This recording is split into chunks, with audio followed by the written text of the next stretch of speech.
एक गांव के किनारे एक फकीर रहता था। उसके पास ना घर था ना पैसा और ना ही परिवार। अगर कुछ था तो बस एक गाय।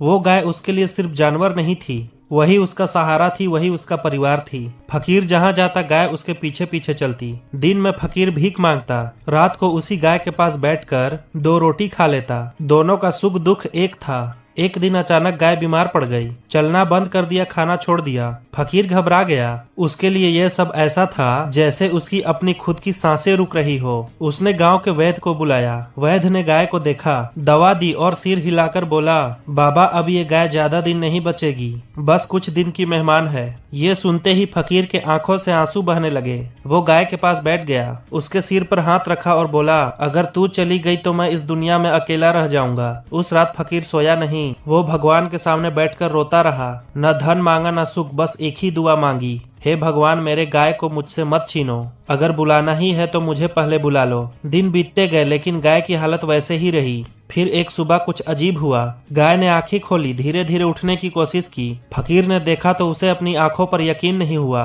उसकी आंखों में उम्मीद की चमक लौट आई। 2 दिन बाद गाय ने खाना शुरू कर दिया। कुछ ही दिनों में वह चलने लगी और फिर वह पूरी तरह ठीक हो गई। गांव वाले हैरान थे। वैद्य खुद देखकर बोला, ये दवा का असर नहीं, ये तो किसी सच्चे दिल की दुआ का असर है। फकीर मुस्कुराया, गाय के गले में हाथ डालकर बोला, देखा, रिश्ते खून से नहीं दिल से बनते हैं। कहते हैं जहाँ सच्चा प्यार होता है वहाँ भगवान को भी झुकना पड़ता है। दोस्तों, कहानी अच्छी लगी तो लाइक करिए, शेयर करिए और अब तक हमारे चैनल को सब्सक्राइब नहीं किया है तो सब्सक्राइब करिए। धन्यवाद।